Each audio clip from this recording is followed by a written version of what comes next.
Evangelho nos conta o seguinte, a expressão dos dois discípulos no caminho de Emaús. Ora, nós esperávamos que fosse ele, Jesus, quem havia de remir Israel. E além de tudo isso, é já hoje o terceiro dia desde que essas coisas aconteceram. Palavra do Senhor a todos nós. Eu começo perguntando, as coisas estão acontecendo como você planejou? Ou como você esperou, criou expectativas? E o que é que você faz quando as coisas não acontecem ou não ocorrem como você planejou?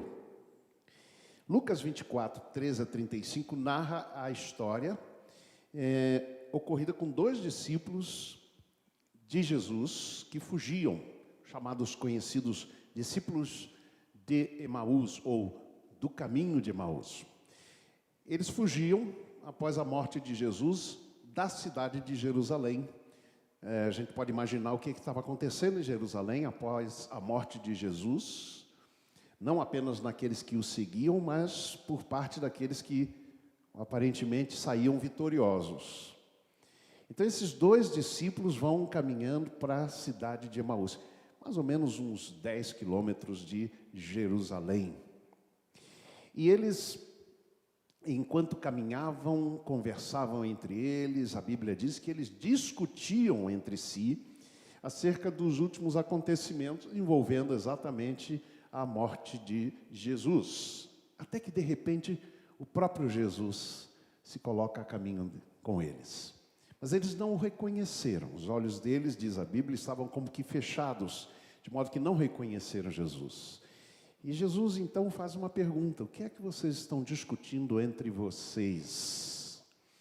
E a Bíblia diz: eles pararam tristes, deixaram de seguir o seu caminho, mas estavam tristes. E eles começam a perguntar: és tu o único peregrino em Jerusalém que não sabes das coisas que aconteceram? Jesus disse: quais? Eles disseram: aquelas coisas acerca de Jesus o Nazareno, que foi poderoso em obras, em palavras. E nós esperávamos que ele remisse a Israel, mas já faz 3 dias que isto aconteceu.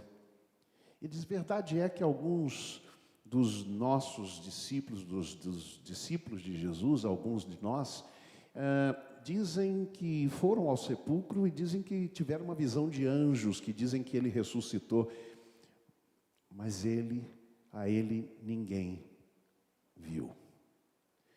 E Jesus então começa a abrir a Escritura e começa a narrar para eles e ensiná-los acerca daquilo que a Escritura falava sobre ele mesmo, Jesus.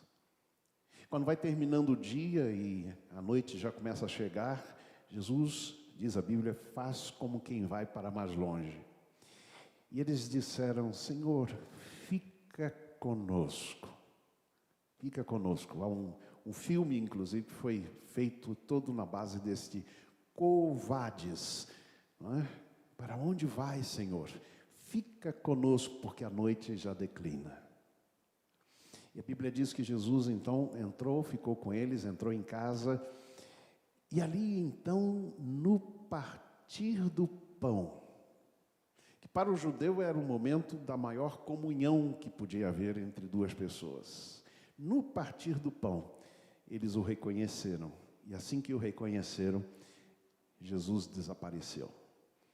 E eles então disseram: não se nos abrasava o coração quando conosco caminhava e abria as Escrituras? E finalmente, então, eles decidem retornar para Jerusalém para contar para os outros discípulos que tinham visto Jesus e que ele de fato ressuscitara. Este é o episódio. O que me chama mais atenção é uma expressão em que eles dizem: nós esperávamos que ele remisse a Israel. Mas já faz 3 dias que essas coisas aconteceram. Observem alguns detalhes sobre estes homens. Eles eram discípulos de Jesus, mas não o reconheceram. Quando ele se aproximou e passou a caminhar com eles. Eles devem ter percebido pelo sotaque, talvez, pela forma de falar, que Jesus era da Galileia, ou pelo menos não era de Jerusalém. Tanto que eles dizem: és tu o único peregrino em Jerusalém. Ou seja, não era de Jerusalém. És tu o único peregrino que estava em Jerusalém e que não sabes destas coisas? Segundo, eles tinham uma percepção grandiosa e correta. Uma, vamos dizer assim, teologia certinha. Uma ortodoxia bíblica e teológica correta acerca de Jesus. Eles fazem todo um discurso sobre a pessoa de Jesus.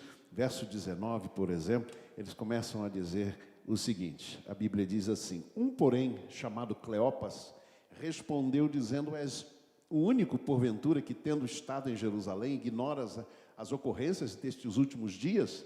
E o versículo 20 diz, versículo 19, e ele lhes perguntou quais, e então explicaram o que aconteceu a Jesus, o Nazareno, Jesus homem, que era varão, profeta, poderoso em obras e palavras diante de Deus e de todo o povo.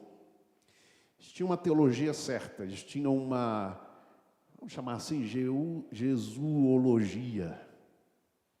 Eles tinham uma doutrina certa, uma teologia certa, conheciam acerca da pessoa de Jesus, falaram tudo certinho, mas não conseguiram transformar essa visão teológica ou esta percepção teológica acerca da pessoa de Jesus em prática.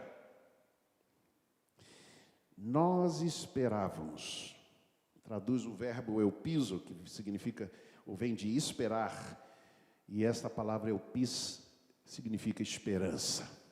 Nós esperávamos, nós antecipávamos com prazer, nós tínhamos uma expectativa sobre Jesus.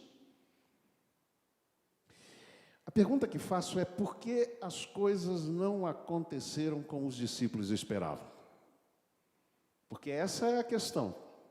A frustração da esperança, ou daquilo que eles esperavam, está aqui concretamente declarada por eles e registrada no texto bíblico. Primeira razão: porque eles não contavam com a possibilidade de rejeição e morte de Jesus. Não estava na agenda deles e na possibilidade deles a morte de Jesus, a rejeição de Jesus principalmente. Lembram? Eles estão fugindo de Jerusalém. Isso não estava na teologia deles, porque a teologia deles talvez fosse muito triunfalista. Vai dar tudo certo, não vamos ter problema nenhum. Quando Jesus lhes perguntou: que palavras são essas que caminhando trocais entre vós? O texto diz que eles responderam: és tu o único peregrino em Jerusalém que não soube das coisas que nela têm sucedido? Jesus pergunta quais? Essas são as que dizem respeito a Jesus o Nazareno, foi profeta, poderoso em obras e palavras diante de Deus, e como os principais sacerdotes e nossas autoridades o entregaram para ser condenado à morte, o crucificaram. Eles tinham uma visão triunfalista da vida de Jesus, ou da vida cristã, da vida da fé. Não vai acontecer nada de ruim. Eu me lembro que nos anos, mais ou menos os anos 80, os anos 90, havia muito dessa percepção triunfalista da fé. O crente não fica doente, o crente não vai ter problemas. Se está tendo problemas, é porque alguma coisa está errada na vida dele. A visão triunfalista da vida e da fé. Eles não viam nenhuma possibilidade de que as coisas dessem ruim. Não contavam com isso. O apóstolo Paulo, em Filipenses 4,13, diz: posso todas as coisas em Cristo que me fortalece. E muita dessa visão triunfalista evangélica da fé, pega esse texto e diz, olha aqui, ó, olha o que Paulo está dizendo, posso todas as coisas. Lembram como é que eu chamo esse tipo de visão triunfalista da fé? Lembra? Alguém lembra? É a síndrome de... Não lembro. He-Man, lembra? Já falei algumas vezes sobre a síndrome de He-Man. He-Man era um desenho animado que tinha lá nos anos não sei quando, né? Em que um homem dizia, pegava uma espada, levantava e dizia, eu tenho a força. E de repente, ele virava aquele super-herói poderoso e que ninguém podia vencer nem derrotar. A gente às vezes sofre de síndrome de He-Man. Eu tenho a força, nada vai acontecer de ruim. Mas quando Paulo diz isso, posso todas as coisas naquele que me fortalece, vamos dizer juntos? Posso todas as coisas naquele que me fortalece. Sabe o que ele diz no verso seguinte? Sei estar abatido, sei também ter abundância. Em toda maneira e em todas as coisas estou instruído, tanto em ter fartura, como a ter fome. Tanto em ter abundância, como a padecer necessidade. Posso todas as coisas naquele que me fortalece. Eu posso suportar quaisquer circunstâncias, mesmo as mais negativas, porque aquele que me fortalece está comigo. Os heróis da fé de Hebreus capítulo 11 não são apenas aqueles que, por meio da fé, venceram reinos, praticaram justiça, alcançaram promessas, fecharam a boca dos leões, apagaram a força do fogo, escaparam ao fio da espada, da fraqueza tiraram forças, tornaram-se poderosos na guerra, puseram em fuga exércitos de estrangeiros, as mulheres receberam pela ressurreição os seus mortos. Esses são os heróis da fé, de Hebreus capítulo 11. Mas os heróis da fé são também aqueles que, olha o que diz o texto, foram torturados, experimentaram escárnios e açoites, ainda cadeias e prisões, foram apedrejados e tentados, foram cerrados ao meio, morreram ao fio da espada, andaram vestidos de peles de ovelhas e de cabras, necessitados, aflitos, maltratados, dos quais o mundo não era digno. Errantes pelos desertos e montes, pelas covas e cavernas da terra. Esses são, na visão bíblica, os heróis da fé. Meu evangélico ia dizer, não, que conversa é essa? Herói da fé é aquele que vence tudo, é aquele que não passa problemas, não passa dificuldades. Uma vez eu estava fazendo um estudo num pequeno grupo, aqui, né? Estávamos falando sobre respostas de oração, quando às vezes a gente ouve um não de Deus. E a anfitriã disse, todas as minhas orações foram respondidas com sim. Deus sempre fez tudo que eu pedi. Eu falei, amém, irmã, glória a Deus, porque Moisés ouviu não, Abacuque ouviu não, Asaf ouviu não, Jeremias ouviu não, e eu já ouvi muito não de Deus. Então a irmã é uma heroína. A esperança deles foi frustrada porque eles tinham uma visão triunfalista e irreal da vida da fé. Segundo, porque as coisas não aconteceram como os discípulos esperavam. Por que a esperança deles foi frustrada? Porque eles esperavam uma remissão política e material apenas. É isso que eles estavam esperando de Jesus e do Evangelho. Olha o verso 19. Ora, nós esperávamos que fosse Ele quem havia de remir Israel. Interessante isso.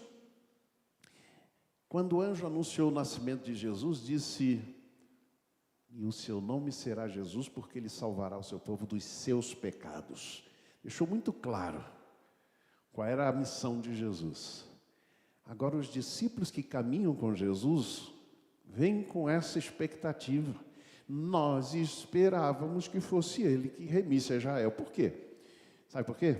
Porque Israel, irmãos, sempre ou em vários momentos da sua história esteve cativo de algum império.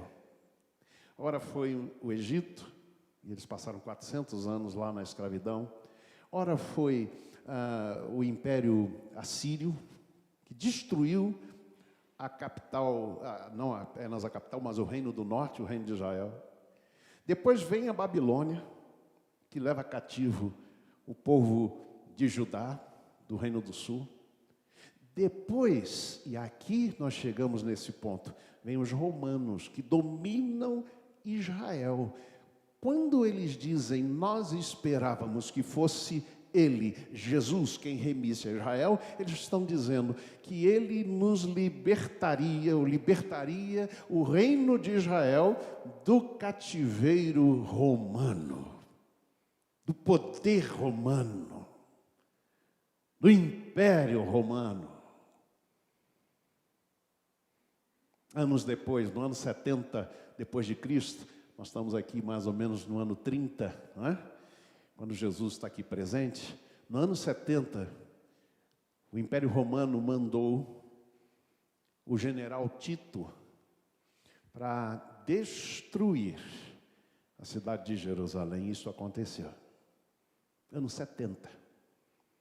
Mas eles esperavam que fosse Jesus quem viria redimir ou remir, ou seja, livrar e libertar do cativeiro político. Essa expectativa, que fazia até mesmo parte da esperança messiânica do Antigo Testamento, está muito presente nestes mesmos discípulos. Depois que Jesus se tornou ressurreto, lá, né? Quando fica difícil, a gente muda o jeito de falar.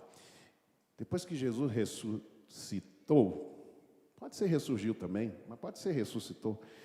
Depois que Jesus ressurgiu, obrigado aí pela palavra, eles se encontram com Jesus, ressurreto, muito bom. E aí Jesus faz como quem vai voltar para o céu.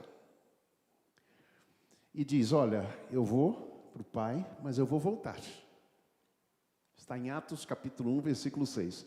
Sabe o que é que os discípulos dizem para ele? Olha lá. Aqueles, pois, que se haviam reunido, perguntavam-lhe, dizendo, Senhor, é nesse tempo que o Senhor restaurará o reino a Israel? Ainda não tinham entendido. Então, irmãos, as coisas não aconteceram com eles porque eles desvirtuaram a missão de Jesus.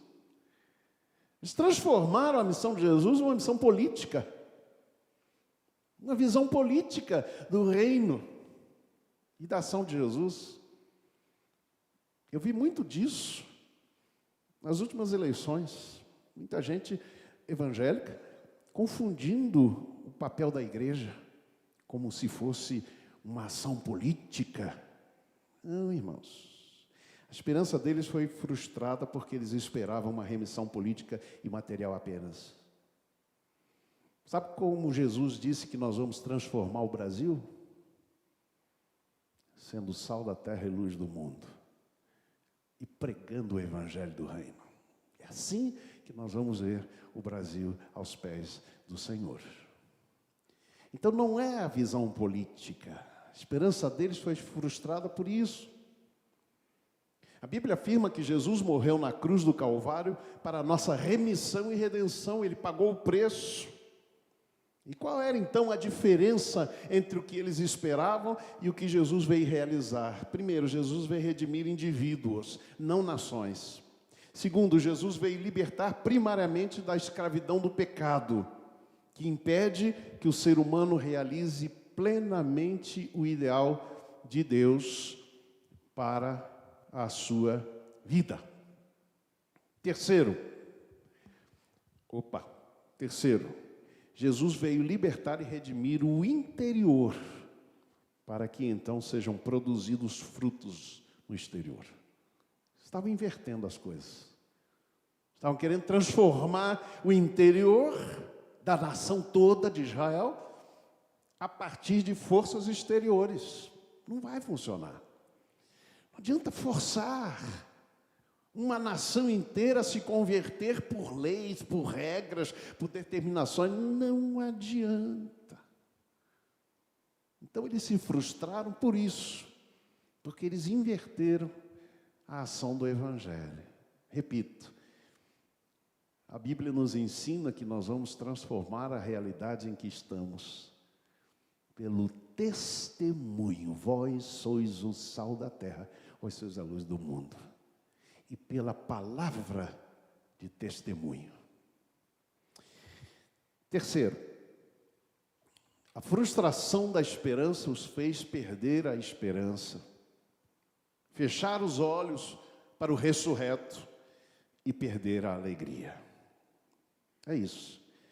O que a frustração da esperança produziu neles, nestes discípulos de Jesus, que tinham caminhado com ele.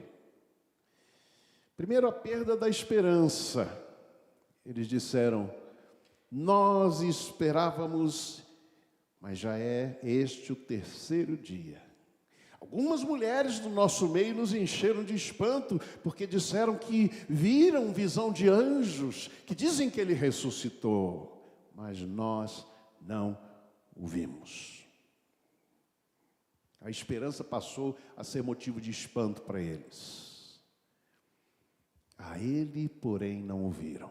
Segundo, os olhos deles estavam fechados para o ressurreto. Mas os olhos deles estavam como que fechados, de sorte que não o reconheceram. Eles estavam com os olhos cheios de realidade, mas sem nenhuma esperança. Repito, os olhos deles estavam cheios de realidade. Mas és tu o único peregrino em Israel que não sabes das últimas coisas que aconteceram nesses últimos dias? Tu não sabes as últimas notícias, Jesus? Estavam com os olhos cheios de realidade, mas sem nenhuma esperança. E é por isso que ficaram frustrados.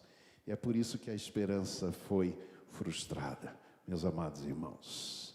Quando nós temos os nossos olhos fechados para o poder de Deus, o que Deus tem feito e o que Ele pode fazer, aí o que acontece é isso. Os nossos olhos ficam fechados para o poder de Deus. Terceiro aspecto, perderam a alegria. A perda da alegria. O texto diz no verso 17, eles então pararam tristes. A esperança deles foi frustrada, porque eles tinham uma visão triunfalista da fé, porque eles esperavam uma redenção e remissão política e material apenas. A esperança deles não estava fundamentada na esperança de Deus. Eles perderam a alegria por isso. Fecharam os olhos para o bem que Deus já estava realizando na vida deles. Não é assim também? Alguém disse que uma dor de dente costuma nos fazer esquecer toda a saúde em que os nossos outros órgãos estão. Não é verdade? Quando a gente está com uma dor de dente, vai para a cama, às vezes, arrasado. Ai, está tudo ruim, por causa da dor de um dente. E a gente esquece de toda a saúde que o nosso corpo, os nossos braços funcionando, está tudo bem nas demais áreas, mas tem aquela dor de dente, tem aquele dente que está doente. A esperança deles não estava fundamentada na esperança de Deus. Perderam a alegria, fecharam os olhos para o bem que Deus estava realizando e ainda realizaria, e por isso perderam a esperança. Quarto e último lugar, como é que Jesus tratou da frustração da esperança deles? Na companhia de Jesus, eles superaram a frustração da esperança. Jesus tratou. É interessante que Jesus foi bem duro com eles, não é? Ó nécios e tardos de coração, para crerdes em tudo que a Escritura demonstra e fala. Sim, Jesus foi duro com eles, Mas Jesus os tratou. Sabe como, gente? Na sua companhia. Que coisa linda quando a gente vê como é que Jesus trata deles. Primeiro, Jesus se aproximou e ia com eles. A nossa tendência é achar que Deus se afastou de nós. Quando nós cometemos algum erro, quando nós fazemos más escolhas, a gente acha, não, Deus me abandonou, Deus me deixou. Não, Jesus vai lá e trava com eles a sua companhia. É isso que significa consolar. Como eu já tenho explicado aqui, que a palavra consolar vem de parakaleo, que é alguém chamado ao lado de outrem. Então, quando nós estamos assim, frustrados, arrasados, e talvez até com sentimento de culpa pelo que fizemos, o Senhor vem ao nosso lado, se coloca ao nosso lado. Deus é refúgio e fortaleza, socorro bem presente na tribulação. Jesus faz isso, se aproximou e vai com eles no caminho. Preste atenção no detalhe, eles ainda não estão voltando para Jerusalém, eles estão prosseguindo no caminho da fuga, mas Jesus vai com eles, segue com eles. É na companhia de Jesus que será tratada essa falta e essa perda de esperança desses dois discípulos. Cleopas é o nome de um deles. Segundo, aliás, é interessante sobre esse primeiro aspecto, é que o texto diz, assim, enquanto assim comentavam e discutiam, o próprio Jesus se aproximou e ia com eles. Estavam brigando, estavam discutindo. Não, é assim, né? Briga teológica.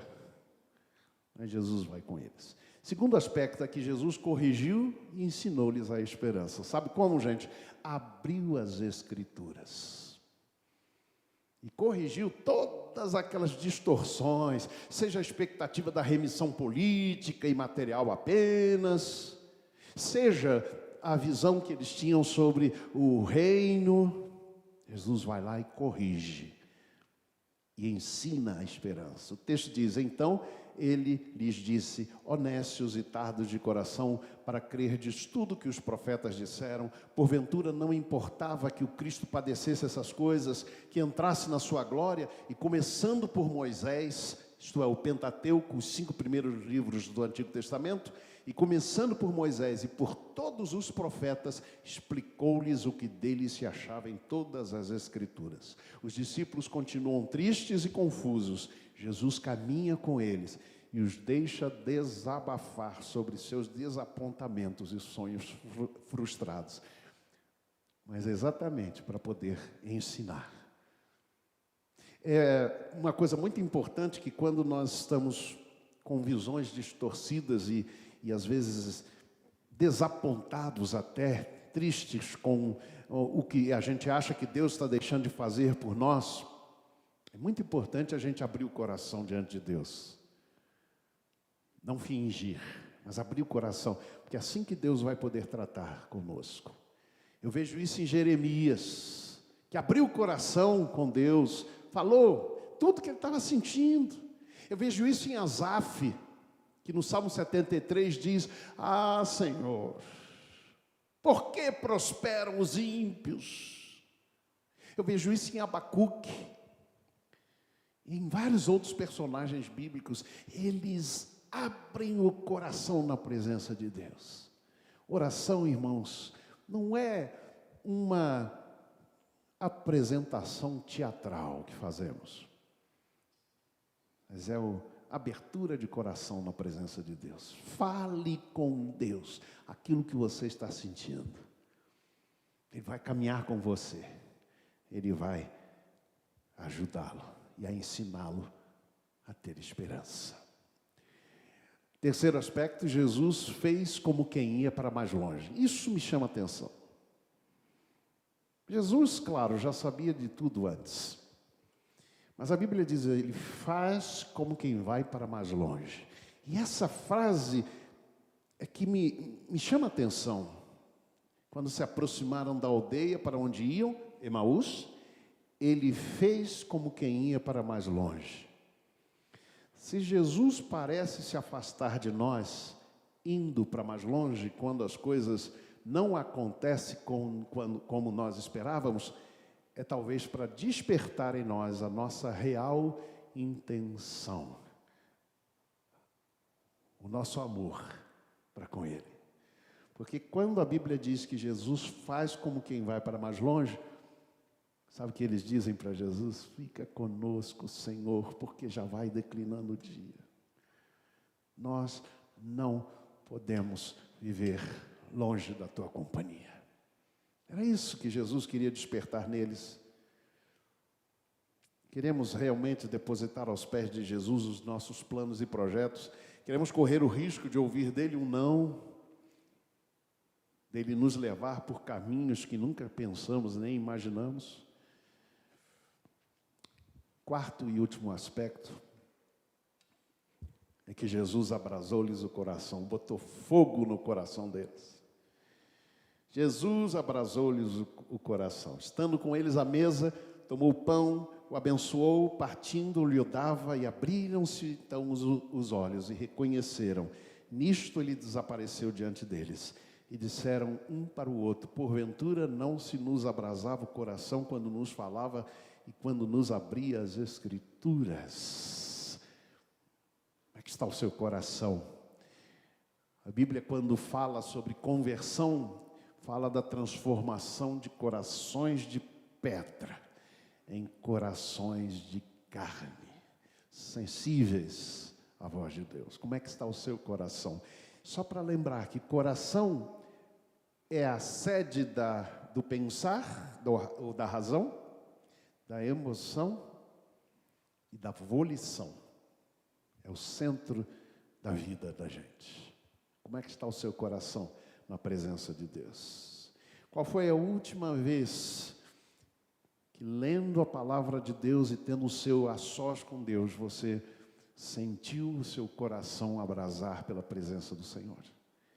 Ou é uma leitura meio assim, feita às pressas? Abrasar o coração. Concluindo, os dois discípulos desistiram e resolveram sair da cidade para o campo. Por causa do medo, eles tinham vários aspectos presentes. Eles temiam por suas vidas. Eles desistiram e resolveram sair da cidade para o campo por causa da desilusão. Porque fizeram ilusões erradas, equivocadas.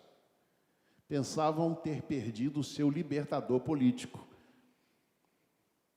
Eles saíram e desistiram, saíram da cidade e foram para o campo, desistindo dos seus sonhos e do projeto de Jesus para a vida deles, por causa da depressão, o sofrimento e a crucificação de Jesus os deixou esgotados. Mas também por causa da solidão. Eles queriam voltar para casa. É isso que eles estão fazendo, voltando para Emaús, para casa. Em último aspecto é que eles estavam desesperados, porque perderam tanto a esperança como o seu líder espiritual. É já hoje o terceiro dia. Não dá mais tempo. É o que eles estão falando para Jesus nesse momento. É o fim da história. Foi assim que eles pensaram. É a última notícia. Mas a história ainda não tinha chegado ao fim. A última notícia não era da morte de Jesus. A última notícia não é da frustração da esperança, mas é do renascer da esperança e o aquecimento do coração na companhia de Jesus. Onde é que fica o teu caminho de Emaús? Onde é que você perdeu a esperança? Quando é que você resolveu desistir? Irmãos, que na companhia de Jesus o nosso coração se abrase e a nossa esperança seja renovada na presença do Senhor. Que Deus nos abençoe.